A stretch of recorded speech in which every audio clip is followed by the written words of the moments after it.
28,05,000 টাকা গিয়েছে শুধুমাত্র খরচ করেছে শুধুমাত্র এক বেলার খাবার আনা নেয়া করার জন্য। এরা যদি আর কয়েক বছর সময় আর সুযোগ পেত তাহলে বাংলাদেশকে বিক্রি করে খেয়ে ধরিত্রাপ করে দিত, ঠিক কিনা? বিগত বছরের একজন মন্ত্রীর ইতিহাস আপনাকে বলছি। একজন মন্ত্রী, আল জাজিরায় এটার আপনার হচ্ছে সংবাদ প্রচার হয়েছে, একজন মন্ত্রী শুধুমাত্র যুক্তরাষ্ট্রে বাড়ি ক্রয় করেছে 360টা। কয়টা? 360টা বাড়ি ক্রয় করেছে শুধুমাত্র যুক্তরাষ্ট্রে।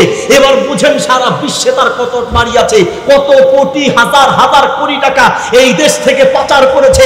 ওই টাকা ওর বাপের টাকা নয়, ওর দাদার টাকা নয়, ওই টাকা আপনার আমার রক্ত চোষা টাকা, ঠিক কিনা? আমাদের রক্ত চোষা টাকা। কি দুঃখের কথা বলবো, বাংলাদেশের আরেকজন বাংলাদেশের মেয়রের ইতিহাস আপনাকে শুনাই। একজন মেয়র সাহেব, তিনি শুধু বাড়ি থেকে আপনার হচ্ছে অফিসে তিনি দুপুরবেলার খাবার নেবেন। বাড়ি থেকে দুপুরবেলার খাবারটা শুধুমাত্র বাড়ি থেকে রান্না করে উনি ওনার অফিসে দুপুরবেলার খাবার নেবেন। এই দুপুরবেলার খাবার নেওয়ার জন্য তার একটা আপনার হচ্ছে গাড়ি নির্ধারিত ছিল। একটা গাড়ি শুধু ক্রয় করেছে সরকারি টাকায়, শুধু দুপুরবেলার খানা কোথা থেকে কোথায় নিবে? শুধুমাত্র বাসায় নিবে, ঠিক আছে? বাসা থেকে অফিসে নিবে দুপুরবেলার এক বেলার খাবার। এই জন্য এই এক বেলার খাবার আনার জন্য তার গাড়ির তেলের খরচ গিয়েছে 28,05,000 টাকা। সুবহানাল্লাহ, নাউযুবিল্লাহ।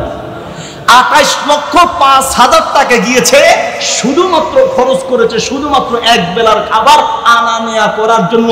এরা যদি আর কয়েক বছর সময় আর সুযোগ পেত তাহলে বাংলাদেশকে বিক্রি করে খেয়ে ধরিত্রাপ করে দিত, ঠিক কিনা? ইসলামের ইতিহাস শিখুন, জানার চেষ্টা করুন, আমাদের বাচ্চাদেরকে সেই ইতিহাস শিখান। একজন রাষ্ট্রপ্রধান কেমন হবে, একজন মন্ত্রী কেমন হবে। ইতিহাস আপনাকে শোনাই। আলী রাদিয়াল্লাহু আনহু আমিরুল মুমিনিন রাষ্ট্রপ্রধান, যখন তিনি দুনিয়া থেকে বিদায় হয়ে গেলেন, আলী রাদিয়াল্লাহু তাআলাকে গোসল দেওয়ার সময় পিঠে একটু দাগ পেয়েছে। দাগ, মানুষ পিঠে বস্তা টানলে কুলি যারা আছে, লেবার আছে, তাদের পিঠ শক্ত হয়ে যায়, পিঠে কিছু দাগ বসে যায়। আলী রাদিয়াল্লাহু আনহুর পিঠে দাগ দেখে লোকেরা বলা বলি করতে লাগলো, উনি তো এত কঠিন কোনো কাজ করতো না, পিঠে এই দাগ কিসের? তার কাফন দাফন হলো। এবার বিভিন্ন জায়গা থেকে এতিম আর মিসকিনরা বাইতুল মাল নেওয়ার জন্য আসছে। আমরা এতিম, আমাদের কেউ নাই, আমাদেরকে খাবারের ব্যবস্থা করেন। তো বাইতুল মালের দায়িত্বশীলরা বলছি, আরে তোমরা এতদিন কোথায় ছিলা? এখন এত মানুষের খাবার কোত্থেকে দিব? কোথায় ছিল এতদিন পর্যন্ত? সেই এতিম মিসকিনগুলো পড়ছে, যতদিন পর্যন্ত প্রেসিডেন্ট, যতদিন পর্যন্ত আমিরুল মুমিনিন প্রধানমন্ত্রী আলী রাদিয়াল্লাহু আনহু যতদিন পর্যন্ত জীবিত ছিল ততদিন পর্যন্ত খাবারের জন্য আমরা কারো দুয়ারে যেতে হয় নাই। কাঁধে করে করে রাতের অন্ধকারে আমাদের ঘরে তিনি খাবার পৌঁছে দিতেন। আল্লাহু আকবার। এই ইতিহাস আমাদের স্কুল কলেজে শেখানো হয় না, এই ইতিহাস আমাদের ভার্সিটির স্টুডেন্টদেরকে শেখানো হয় না। যদি আমাদের স্কুল কলেজ ভার্সিটিতে এই নবী সাহাবীদের ইতিহাস শেখানো হতো তাহলে প্রত্যেকটা কলেজ ভার্সিটি থেকে দুর্নীতিবাজ মুক্ত সত্যিকার মন্ত্রী মিনিস্টার তৈরি হতো, ঠিক কিনা? দুঃখের সাথে বলতে হয়, ইসলামের ইতিহাস শিখুন, সন্তানকে জানানোর চেষ্টা করুন। ভাই আমার, ওমর রাদিয়াল্লাহু আনহু রাষ্ট্রপ্রধান ছিলেন। রাষ্ট্রপ্রধানের ইতিহাস আপনাকে শোনাচ্ছি। সুবহানাল্লাহ। এক মহিলার ঘরে পাতিলে রান্না করছে, ধোঁয়া উঠছে। গিয়ে দেখলেন যে ঘরে কিছু নাই, তো ঘরে খামাকাই পাতিলটা কেন রান্না করছে? তার পাশে বসে বাচ্চা কান্না করছে, বলছে আমার ঘরে রান্না করে খাওয়ানোর কিছু নেই, পাতিলে একটু জাল দিয়ে বাচ্চাটাকে সান্ত্বনা দিচ্ছি, ঘরে কিছুই নাই। বললো ঠিক আছে, একটু দাঁড়া, অপেক্ষা করেন। চলে গেলেন বাইতুল মালে, গিয়ে গুদাম থেকে একটা আটার বস্তা আসলামকে বললেন, খাদেমকে বললেন, খাদেম আমার পিঠে একটা আটার বস্তা উঠায় দাও। বলছে আপনি আমিরুল মুমিনিন প্রেসিডেন্ট, আপনার কি দরকার? আমি খাদেম আছি, আমি আমার কাজে নিব। বলছে না, শোনো খাদেম, আজ দুনিয়ায় তুমি আমার বোঝা নিতে রাজি হচ্ছ, কিন্তু কিয়ামতের মাঠে আল্লাহ যখন আমার পিঠে আমার গুনাহের ভুলের বোঝা উঠায় দিবে, সেই বোঝা কিন্তু তুমি রাজি হবে না। কাজেই এই বোঝা আমার কাঁধে দাও। প্রেসিডেন্ট নিজের কাঁধে আটার বস্তা নিয়ে প্রজাদের ঘরে পৌঁছে দেয়া, এটা ইসলামী রাষ্ট্রের ইতিহাস, ঠিক কিনা? রাসূল সাল্লাল্লাহু আলাইহি ওয়াসাল্লাম ইসলামী রাষ্ট্রের প্রধান ছিলেন। প্রিয় ভাইরা আমার, কি দিয়ে আপনাকে বুঝাই? বদরের যুদ্ধে যাবে, বদরের যুদ্ধে এক উটে 3 জন উঠবে, তিনজন করে উঠতে হবে, বাহন নাই, কি করবেন? আলী রাদিয়াল্লাহু আনহু আর আবু লুবাবা রাদিয়াল্লাহু আনহু, রাসূল সাল্লাল্লাহু আলাইহি ওয়াসাল্লাম তিনজন উঠলেন। একে উঠে সিদ্ধান্ত নিলেন, সবাইকে নিয়ম করে দিলেন, কিছুক্ষণ একজন টানবে, বাকি দুজন বসবে, আর একজন টানবে, আবার বাকি দুইজন বসবে। রাসূল সাল্লাল্লাহু আলাইহি ওয়াসাল্লাম আলী রাদিয়াল্লাহু তাআলা আনহু কিছুক্ষণ টানলেন, আবু লুবাবা কিছুক্ষণ টানলেন। রাসূল সাল্লাল্লাহু আলাইহি ওয়াসাল্লামের পালা যখন এসেছে, তখন সাহাবীরা বলছেন, ইয়া রাসূলুল্লাহ, আপনি উট টানবেন আর আমরা উপরে বসবো, এটা হতে পারে না। ইয়া রাসূলুল্লাহ, আমাদেরকে মাফ করেন, আমরা টানি। রাসূল সাল্লাল্লাহু আলাইহি ওয়াসাল্লাম বললেন, মা আনতুমা বিআকওয়া মিন্নি ফিল মাশি, শোনো, তোমরা আমার চেয়ে শক্তিশালী নও, ওয়ালা আনা আগনা আনিল আজরি মিনকুমা, আর আমিও নেকি অর্জনের দিক থেকে অমুখাপেক্ষী নই। তোমাদের যেমন সওয়াব লাগবে আমারও সওয়াব লাগবে, কাজেই সমান অধিকার তোমরাও টানবে আমিও টানবো। আল্লাহর নবী নিজ হাতে উঠতে এনেছেন। আল্লাহু আকবার। কাকে বলে ইসলামী রাষ্ট্রের ইতিহাস? প্রিয় ভাইয়ের আমার, কি দিয়ে আপনাকে বুঝাই? আল্লাহ বলেন, এই পৃথিবীতে মানুষের চেয়ে নিমক হারাম, মানুষের চেয়ে নাফরমান, মানুষের চেয়ে নিকৃষ্ট কোন জাতি দুনিয়াতে নাই। আপনার রব বলছে, আপনার আল্লাহ আপনাকে বলেছেন। কেন জানেন? একটা দৃষ্টান্ত দেই। বাপ, ওয়াজ তো বহু শুনেছেন, রক্ত গরম করা ওয়াজ আমরাও জানি, কিন্তু ভাই এগুলো দিনের শুনুন, লাফালাফি করলাম, চিল্লালাম, সারা দুনিয়া উল্টায় দিব, রাষ্ট্র পাল্টে ফেলবো, পৃথিবী পাল্টায় ফেলবো। আরে নিজেকে পাল্টাতে না পারলে আপনাকে দিয়ে রাষ্ট্র নয়, আপনার পরিবারের মাঝেও পরিবর্তন আসবে। আগে নিজেকে পাল্টান, আগে নিজেকে পাল্টান। আপনি যে কত বড় নাফরমান, আপনি মনে করবেন আমি প্রত্যেকটা কথা আপনাকে বলছি আপনার ছেলে হিসেবে, আমি প্রত্যেকটা কথা যুবক তোমাকে বলছি তোমার ভাই হিসেবে, আমি প্রত্যেকটা কথা আপনাকে বলছি আপনার বন্ধু হিসেবে। একটু মনে কষ্ট নেবেন না, জাস্ট মনে করবেন যে আমি আপনার ভাই হিসেবে বলছি। ইনশাআল্লাহ ওয়াজ ঘন্টার পর ঘন্টা লাগে না ভাই, বক্তব্য ঘন্টার পর ঘন্টা লাগে না। আল্লাহ হেদায়েত দিতে চাইলে 5 মিনিটের বক্তব্য মানুষের জীবনটা পাল্টে দিতে পারে, ঘন্টা পর ঘন্টা লাগে না। রাতে আপনি ঘুমাতে যান, আল্লাহ তাআলা বলেন, বান্দা তুমি যে রাতে ঘুমাতে গেলা, রাতের 10টা 11টায় যদি আপনি ঘুমাতে যান, 11টা 12টা 1টা 2টা 3টা 4টা 5টা 7 ঘন্টা আল্লাহ আপনাকে দয়া মায়া করে ঘুম বানিয়েছে। আল্লাহ যদি রাতে আপনাকে ঘুম না দিত, তো বহু মানুষ ঘুমের ঔষধ খায়, ঘুম আসে না। পৃথিবীর বহু মানুষ বিছানায় এপিট ওপিট করে ঘুমাতে পারে না। আল্লাহ বুঝাতে চাইলেন, বান্দা আমি যদি চাইতাম তো তোমার ঘুমটাকে আমি নষ্ট করে দিতে পারতাম। পেটে ব্যথা উঠাইয়া দিত, ব্রেইনের সমস্যা তৈরি করে দিত, শরীরের রোগ উঠাইয়া দিত, তো আপনাকে হসপিটালে যাওয়া লাগতো। সারা রাত 7 থেকে 8 ঘন্টা যেই আল্লাহ মায়া করে আরাম করে ভালোবেসে আপনাকে ঘুম বানায়া দিলেন, 7 ঘন্টা ঘুম থেকে উঠে ফজরের নামাজের সময় 20 মিনিট নামাজের জন্য আপনি দিতে পারেন না। আরে আপনার চেয়ে নিমক হারাম দুনিয়াতে আরেকটা হতে পারে না। বলো কেন তোমাকে ওয়াজ করতে হয়? কেন তোমার বাবা তোমাকে নামাজের জন্য বকতে হয়? কেন তোমার উস্তাদ তোমাকে নামাজের জন্য পিটাতে হয়? কেন তোমার মা তোমাকে নামাজের জন্য তোমাকে ধমক দিতে হয়? বলো কেন তোমাকে নামাজের জন্য ওয়াজ করতে হয়? এক মুসলিম আমাকে বলছে, হুজুর আমার লজ্জা লাগে, আমাকে বলছে হুজুর আপনার ওয়াজ শুনলেও মাঝে মাঝে আমার লজ্জা লাগে। আমি বললাম কেন? বলছে হুজুর নামাজের ওয়াজ আপনারা সবচেয়ে বেশি করেন, অথচ নামাজের জন্য ওয়াজ করা লাগবে। আরে যেই মালিক তাকে এত দয়া করেছে, সেই মালিকের নামাজ পড়ার জন্য তাকে ওয়াজ করে বুঝাতে হবে না কেন হুজুর বলেন? বলো এর চেয়ে দুঃখের বিষয় আর কি হতে পারে? অথচ কলিজার কথা বলছি, হৃদয় দিয়ে বলছি, যদি পারতাম তো তোমাকে কাছে দেখে বুকের সঙ্গে জড়িয়ে ধরে তোমার কপালে চুমু খেয়ে বলতাম, দোস্ত তুমি যেই পথে চলছে এটা গজবের পথ। দোস্ত তুমি রাতে না তুমি ফজরের নামাজ না পড়ে তুমি ঘুমায় থাকো কি করে? বলো তোমার মালিককে তুমি না ডাকে ডেকে তুমি ঘুমাওটা কি করে? এক মা মুফতি সাহেবকে গিয়ে বলছে, হুজুর আমি অনেক চেষ্টা করি, আমার মাকে ঘুম থেকে জাগাতে পারি না। হুজুর একটা দোয়া শিখায় দেন, যেটা পড়ে ফু দিলে আমার বাচ্চা ফজরের নামাজের সময় ফরফর করে উঠে নামাজ পড়তে চলে যাবে। মুফতি সাহেব বলল, কোনো দোয়া পড়ে ফু দিলে ঘুম থেকে উঠবে এমন কোনো দোয়া নেই, তবে আপনি চেষ্টা করলেই হবে। হুজুর অনেক চেষ্টা করি, পারি না। বলছে কি বলেন? হ্যাঁ চেষ্টা করি। না আপনি চেষ্টা করেন না। বলছে চেষ্টা করি। মুফতি সাহেব বললেন তাহলে আমার একটা প্রশ্ন, আচ্ছা ফজরের নামাজের সময় আজান দিলে নামাজের জন্য ঘুম থেকে বাচ্চাকে ডাকতে পারেন না, উঠাতে পারেন না, কিন্তু ফজরের নামাজের সময় ঘরে যদি আগুন লেগে যায় তাহলে বাচ্চাকে ঘুম থেকে উঠাতে পারবেন কিনা? আজান দিলে উঠাতে পারেন না, নামাজের জন্য উঠাতে পারেন না, তো আগুন লাগলে পারবেন কিনা? বাচ্চার মা বলল হুজুর কি বলেন, ঘরে আগুন লাগবে আর ও ঘুমাবে, ওরা এমন টান দিন ওর মা বাপ 14 গোষ্ঠী উঠে যাবে। ও আচ্ছা, নামাজের জন্য উঠাতে পারেন না, আগুন লাগলে ঘরে ঠিক উঠাতে পারবেন। মনে রাখবেন যেই ঘরে নামাজ না পড়ে সন্তান ঘুমায় ওই ঘরে এমনিতেই জাহান্নামের আগুন লেগে গেছে, ঠিক কি না? এমনি আগুন লেগে গেছে। কাজেই আপনার চেষ্টার অভাব আছে। বলতে চাচ্ছিলাম উদউনি আস্তাজিব লাকুম, আল্লাহকে ডাকো, ডাকার মতো ডাকো। পৃথিবীর প্রত্যেকটা মানুষকে বেশি ডাকলে মানুষ নারাজ হয়ে যায়, একমাত্র আপনার আমার রব, তাকে যত ডাকবেন তিনি তত খুশি হয়। সুবহানাল্লাহ বলেন, যত ডাকবেন তিনি ততই খুশি হয়। ডাকার মতো ডাকতে হবে। একটা ইসরাইল রিওয়ায়াতে পড়েছিলাম, দৃষ্টান্ত স্বরূপ বলছি। মূসা আলাইহিস সালামের কাছে গিয়ে এক মহিলা বন্ধা, বাচ্চা হয় না, বলছেন মূসা ইযহাব ইলা রাব্বিক ফাসালহু, যাও তুমি তো তোমার রবের কাছে যাও, আবার আল্লাহকে গিয়ে জিজ্ঞেস করো, আবার আল্লাহ যেন আমাকে একটা সন্তান দেয়, আমাকে একটা সন্তান যেন দেয়, কবে দিকে একটু জিজ্ঞেস করে আসো। মূসা আলাইহিস সালাম গেলেন, গিয়ে জিজ্ঞেস করলেন বলো তো হে রব, ওই যে বান্দি তোমার বান্দি জিজ্ঞেস করেছে তাকে সন্তান কবে দিবে?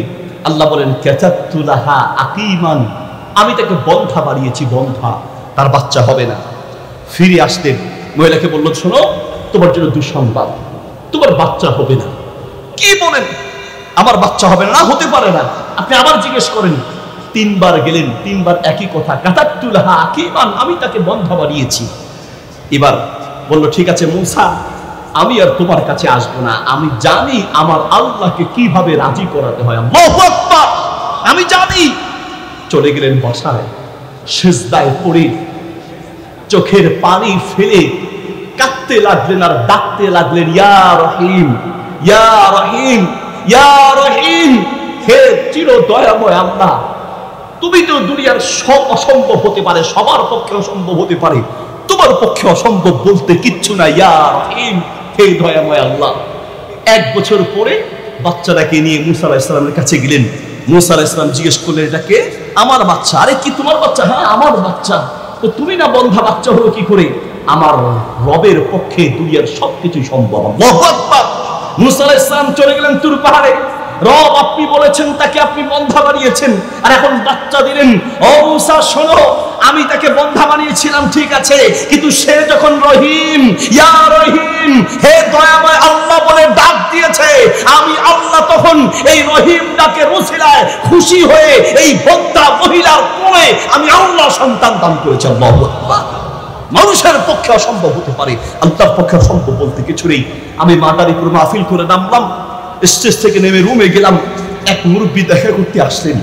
হুজুর আপনার সাথে একটু কথা আছে। তা আমি বললাম জি বলেন চাচা। বলছি হুজুর আমার ক্যান্সার, ক্যান্সারের 4র্থ স্টেজে আমি ছিলাম। 12 বছর আগে ক্যান্সার হয়েছি। 12 বছর আল্লাহ আমাকে বাঁচিয়ে রেখেছেন, দুনিয়ার কোনো ডাক্তার আর ঔষধ দিয়ে নয়, আমার আল্লাহর কাছে দোয়ার মাধ্যমে আজ পর্যন্ত বেঁচে আছে। আমি বললাম খুলে বলেন। বলছে হুজুর 12 বছর আগে আমার ক্যান্সার হলো, ছেলেরা বিভিন্ন ডাক্তার দেখিয়েছে, ডাক্তাররা বলছে ক্যান্সারের 4টা stage, 1st, 2nd, 3rd, 4th, 4র্থ stage জীবনের শেষ স্টেজ। এই স্টেজে গেলে আর কেউ বাঁচে না। কাজে আপনি ডাক্তার দেখিয়ে থেরাপি দিয়ে টাকা নষ্ট করে লাভ নেই, বাসায় নিয়ে যান, যেই কয়দিন বাঁচে। আমি শোনার পরে ছেলেদেরকে ডেকে বললাম, ছেলেরা প্রস্তুতি নিয়েছে বিদেশে পাঠাবে।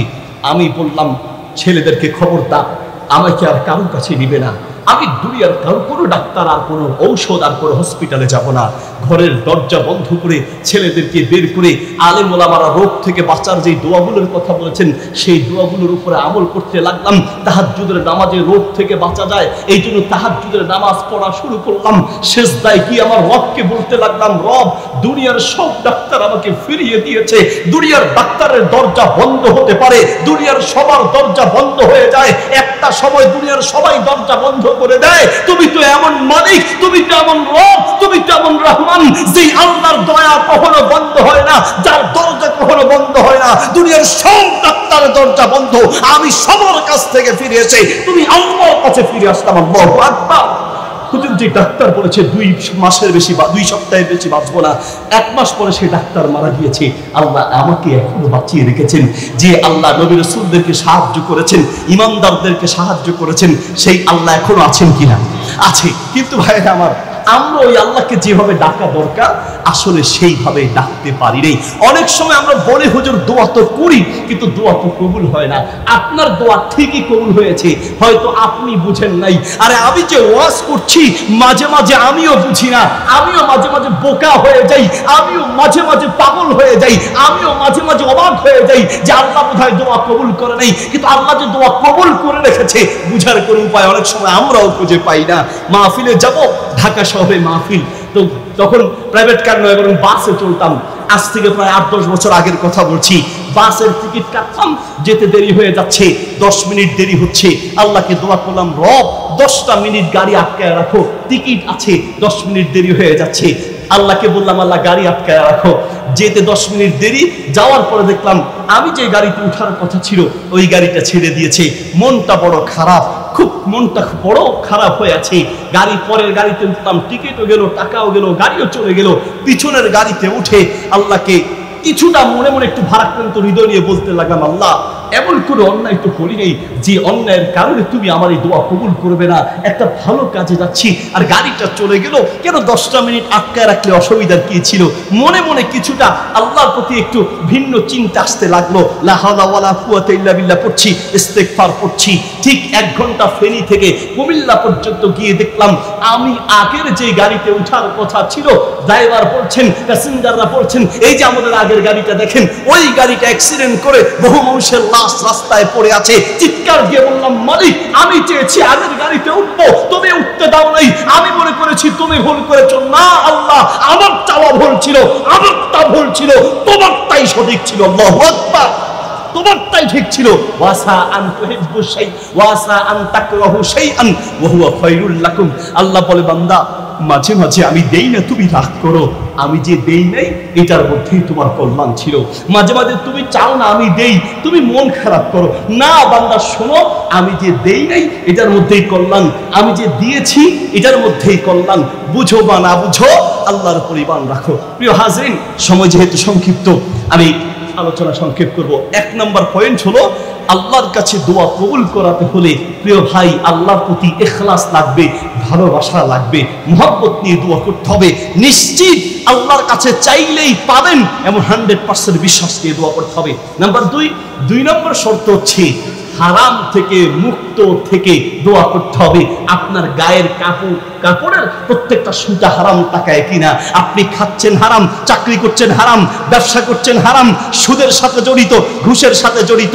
আল্লাহর নবী সাল্লাল্লাহু আলাইহি ওয়াসাল্লাম বলেন, হাদিস তো মুসনাদ আহমদে আছে, মিশকাতে আছে, তিরমিজিতে আছে, সুনান আবু দাউদে আছে, সহিহুল জামি কিতাবে আছে। আল্লাহর নবী বলেন, আন্না ইউস্তাজাব মাতআমু হারামুন ওয়া মাশরাবু হারামুন, আন্না ইউস্তাজাব। বান্দা তোমার দোয়া কবুল হবে কি করে? তুমি হারামের সাথে জড়িত। বলো তোমার দোয়া কবুল হবে কি করে? তুমি মানুষের টাকা মেরে খেয়ে বসে আছো। সরো। আবু বকর রাদিয়াল্লাহু আনহু বাজারে গেলেন, পেটে প্রচন্ড ক্ষুধা, বাসায় আসলেন, খাদেমকে বললেন আমার ক্ষুধা লেগেছে, একটু খাবারের ব্যবস্থা করো। খাদেম খাবার দিয়ে এসেছে, তাড়াতাড়ি খেয়ে ফেললেন। খাবার শেষ হওয়ার পর জিজ্ঞেস করলেন, তুমি যে খাবার দিয়েছো, কিসের খাবার দিয়েছো? এই খাবারটা কি হালাল ছিল না হারাম ছিল? জিজ্ঞেস করতে ভুলে গিয়েছি। বলছে, খাবারটা বেয়াদবি মাফ করবেন, আপনার জীবন বাঁচানোর জন্য দিয়েছি, হারাম খাবার দিয়েছি, আমাকে মাফ করবেন। আবু বকর রাদিয়াল্লাহু আনহু বলেন, আমার পেটে হারাম খাবার থাকবে আর আমি জীবিত থাকবো, এটা হতে পারে না। হাতের মুখের ভিতরে আঙ্গুল ঢুকিয়ে বমি করতে করতে সমস্ত খাবার পেট থেকে বের করে দিয়ে বললেন, লাউলাম তাখরুজ হাযিহিল লুকমা ইল্লা মা নাফসি। এই হারাম খাবারটুকু আমার পেট থেকে বের করার জন্য আমি আবু বকর যদি মরণ হতো, আমি মরে যেতাম, 1 ফোঁটা হারাম খাবার পেটের ভিতরে রাখতাম না। আল্লাহু আকবার। 1 ফোঁটা হারাম খাবার পেটে রাখতো না, প্রয়োজনে জীবন বের করতো। আর আমাদের বিগত বছরের একজন মন্ত্রীর ইতিহাস আপনাকে বলছি। একজন মন্ত্রী আল জাজিরায় এটার আপনার হচ্ছে সংবাদ প্রচার হয়েছে, একজন মন্ত্রী শুধুমাত্র যুক্তরাষ্ট্রে বাড়ি ক্রয় করেছে 360টা। কয়টা? 360টা বাড়ি ক্রয় করেছে শুধুমাত্র যুক্তরাষ্ট্রে। এবার বুঝেন সারা বিশ্বে তার কত বাড়ি আছে, কত কোটি হাজার হাজার কোটি টাকা এই দেশ থেকে পাচার করেছে। ওই টাকা ওর বাপের টাকা নয়, ওর দাদার টাকা নয়, ওই টাকা আপনার আমার রক্ত চোষা টাকা, ঠিক কিনা? আমাদের রক্ত চোষা টাকা। কি দুঃখের কথা বলবো, বাংলাদেশের আরেকজন বাংলাদেশের মেয়রের ইতিহাস আপনাকে শুনাই। একজন মেয়র সাহেব, তিনি শুধু বাড়ি থেকে আপনার হচ্ছে অফিসে তিনি দুপুরবেলার খাবার নেবেন।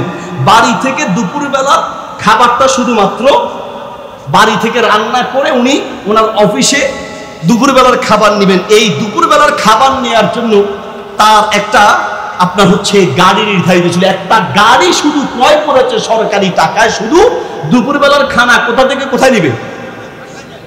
শুধুমাত্র বাসায় নিবে, ঠিক আছে? বাসা থেকে অফিসে নিবে দুপুরবেলার এক বেলার খাবার। এই জন্য এই এক বেলার খাবার আনার জন্য তার গাড়ির তেলের খরচ গিয়েছে 28,05,000 টাকা। সুবহানাল্লাহ, নাউযুবিল্লাহ। 28,05,000 টাকা গিয়েছে, শুধুমাত্র খরচ করেছে শুধুমাত্র এক বেলার খাবার আনা নেয়া করার জন্য। এরা যদি আর কয়েক বছর সময় আর সুযোগ পেত, তাহলে বাংলাদেশকে বিক্রি করে খেয়ে ধরিত্রাও করে দিত, ঠিক কিনা? ইসলামের ইতিহাস শিখুন, জানার চেষ্টা করুন, আমাদের বাচ্চাদেরকে সেই ইতিহাস শিখান। একজন রাষ্ট্রপ্রধান কেমন হবে, একজন মন্ত্রী কেমন হবে। ইতিহাস আপনাকে শোনাই।